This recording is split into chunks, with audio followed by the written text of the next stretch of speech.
Hey, folks, thanks for joining us. We are taking a hard look at what's going on in Alberta and Calgary in that real estate market. And we are joined today by Natasha Phipps of Phipps Real Estate Group, part of CIR. And Natasha, thanks for joining us and thanks for doing this. I'm looking forward to hearing what's going on. Yeah, thanks for having me. Always excited to be here. So let's start with a macro view. We're big fans of Alberta. We're hearing all sorts of great things about Alberta real estate. As a matter of fact, I listened to a talking head the other day, expert, that claims that in all of Canada, Alberta's the only place to be investing in real estate.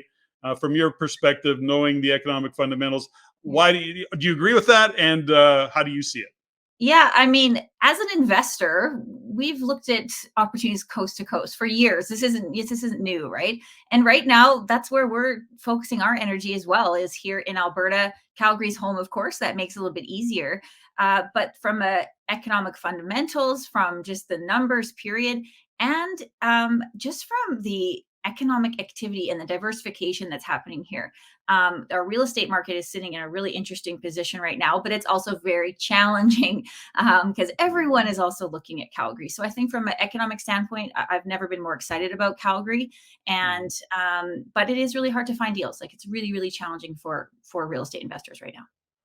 Well, I see a couple things. First off, I think now that we've got that provincial election over and politics aside, I'm happy that that is solid now. At least, whether you like them or not, UCP and Danielle Smith are in there. I think that's a good thing personally.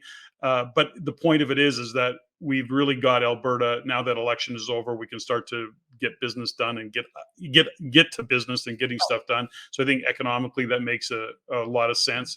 When we look at the history of Alberta, certainly over the past several years, even pre-pandemic, if you will, there's lots of challenges. We were kind of starting to slowly come back out of a real downturn or a real flat period of time. Now we're excited to see all of that's unfolding and the opportunities for investors.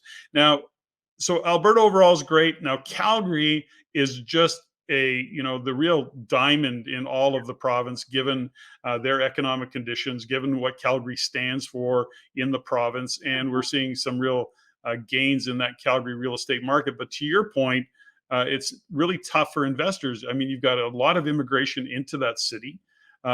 Jobs aside, I mean, there's just lots of people moving there, and like everywhere it seems in Canada, or in most places in Canada, we're lacking inventory. So, Yeah. having said all of that, you've been in that Calgary market. You're an absolute expert in there. You've been part of the RAIN community for many years.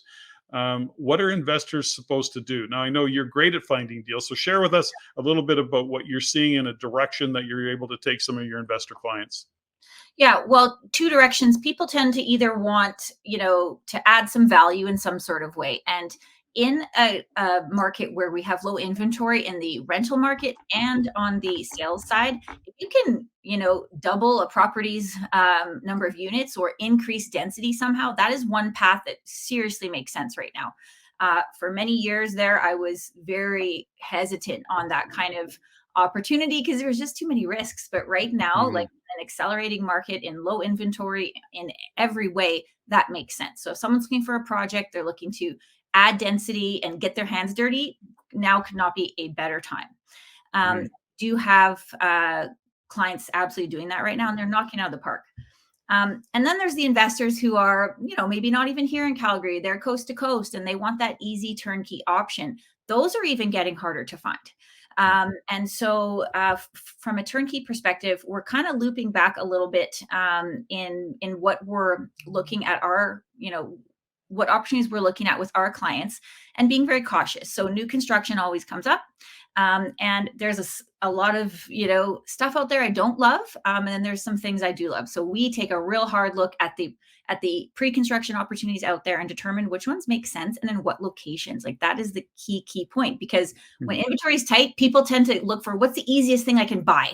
And just because it's the easiest thing to buy does not necessarily mean it makes the most sense, right? Well, it's interesting when you start looking at different deals in Calgary. To your point, get your hands dirty or look into the future.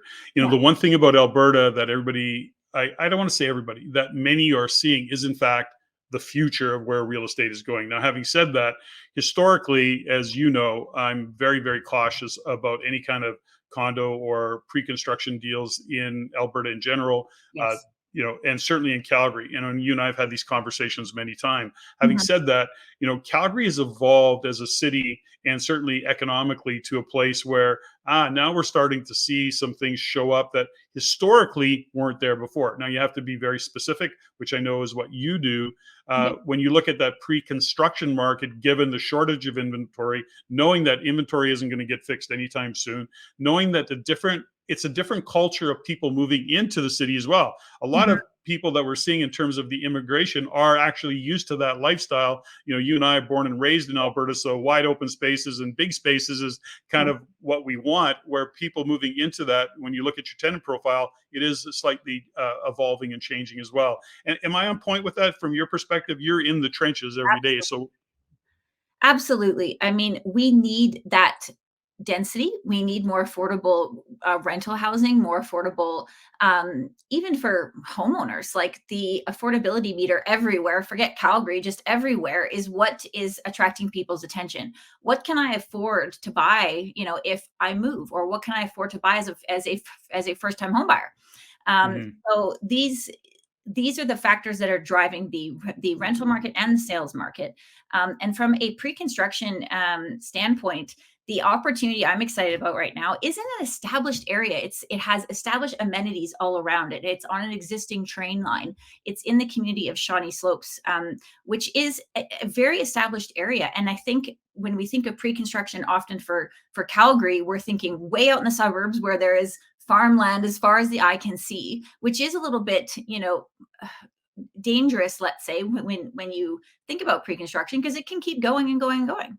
Mhm. Or we think about downtown uh, condominiums, which historically have been sort of the highest risk points in Calgary. So I'm really excited about these opportunities that are popping up in these sort of middle ground areas that are out there. So redevelopment, adding density, all that good stuff is what we are getting excited about now.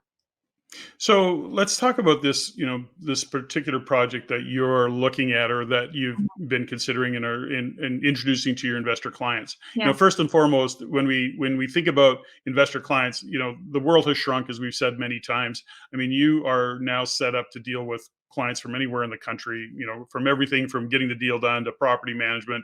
You Yeah. guys really do offer that kind of turnkey opportunity.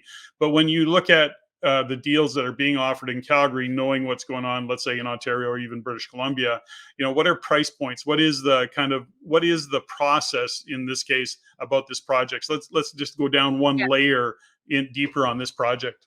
So the price points are still quite good. This particular project, you can get into one bedroom and a den for still in the mid kind of 300s, which is very reasonable. That comes with a parking stall. And what I like about this project is they're even doing up to 3 bedroom apartments, which I think is going to be needed more and more as rents start going up. People can't afford the 3 bedroom townhouse anymore in these suburbs, and the Mhm. demand for these either 2 bedroom plus a den for people who want to work from home, or 3 bedrooms are really, really desirable. So um, uh, price points are very good, starting in the mid 300s. And I think they're going to do really well. So what do you say to somebody who says, "Yeah, well, Calgary's so cyclical. They're so up and down. As soon as oil goes down, then the whole city shuts down." Sure. What are you saying to those people today?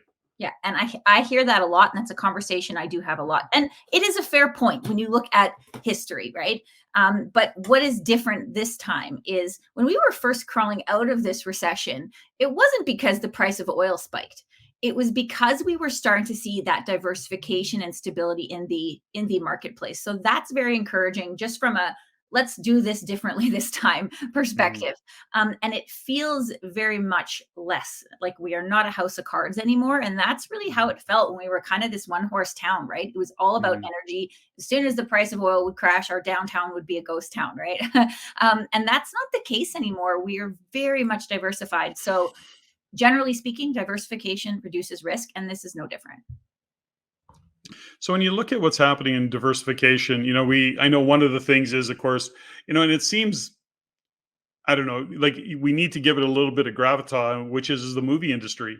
When we look at what's happening in terms of that movie industry in Alberta, but specifically in that Calgary area, that's not a few $1 million. That probably is going to turn into a $1 billion plus industry. And we see it happen in Vancouver and it's happening in Calgary.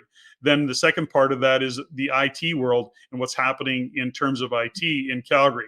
So you've got like this city, those three industries alone. Plus, there's other programs and other, I guess, industries that are starting to open. I don't know if you want to expand on that, or if you can, Natasha. Anything you want to speak to specifically about that? Yes, there is also the very considerable life sciences and research Mm, good in point. Northwest Calgary. The Calgary Cancer Center is going to be Western Canada's, like, best and largest research and treatment facility. Mhm. I manage a couple rental properties around there, and every application we get is someone coming because of this facility. So I think that alone, and these are good quality, high paid, you know, jobs. Yes. People are going to stay a long time. They can make a good living here. They can afford to, rent or buy a nice property here. So those are the types of people we want to, really encourage our city to grow. Also, I mean, there's shipping and receiving and logistics now. If you drive to the outside of Calgary, it's like a whole different world out there now. And even just the corporate head office world, right? Like the amount of head offices here located in Calgary, from um, you know, uh, engineering in the financial space and tech, and we're now manufacturing airplanes east of Yeah. Calgary. Like there's all kinds of cool things happening. We have a Mhm. vertical farm now downtown. um, Wow. that's so cool. Like, so that's what we want, these really innovative companies coming to Calgary. Well, there's a couple things I want to shine a light on. First and foremost, which is the amount of people moving into Calgary is really starting and continues to grow and expand. These are good paying jobs. So when you look at tenant profile, tenant demographics, and here's the other thing that we always remind people of is that people moving into any city don't necessarily buy. Well, first off, the qualification process, interest rates are actually keeping people on the sidelines in terms of buying. They'd rather rent and hope and wait for interest rates to come down. Some of them who are newer immigrants, for example, not coming interprovincial, they still have to qualify for a mortgage at some point. That takes a couple of years. So you've got a very strong demand in the rental market. I like what you're, pointing out.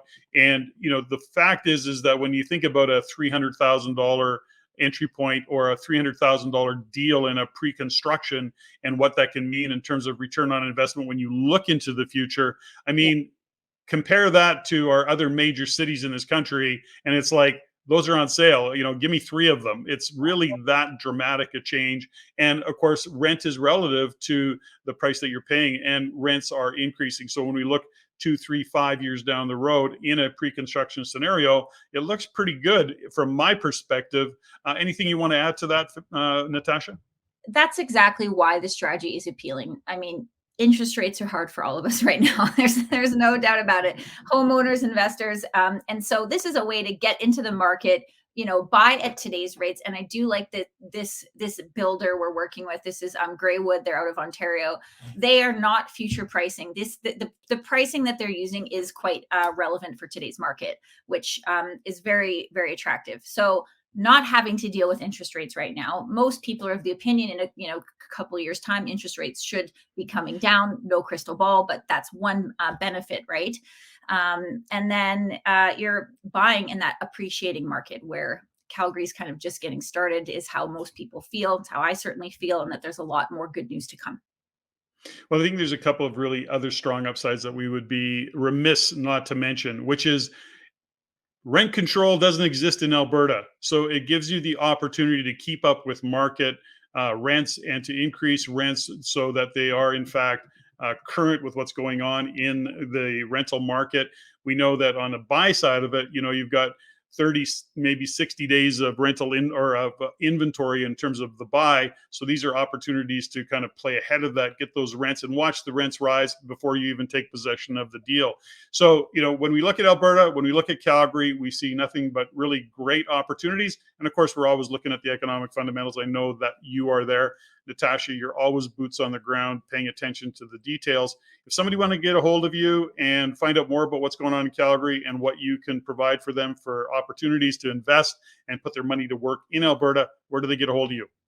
Yeah, they can go to our website, phippsgroup.ca. You can reach out to me there. You can Google my name. You can find me pretty well anywhere. But reaching out through the website is the best way, and happy to help however we can here in Calgary. Beautiful. Before we sign off, anything you want to add? No, I think that's it. Thanks so much for having me. And yeah, hopefully see everyone this weekend at the event as well. Oh, yes. Natasha, thanks for the update. Appreciate it. Thanks so much.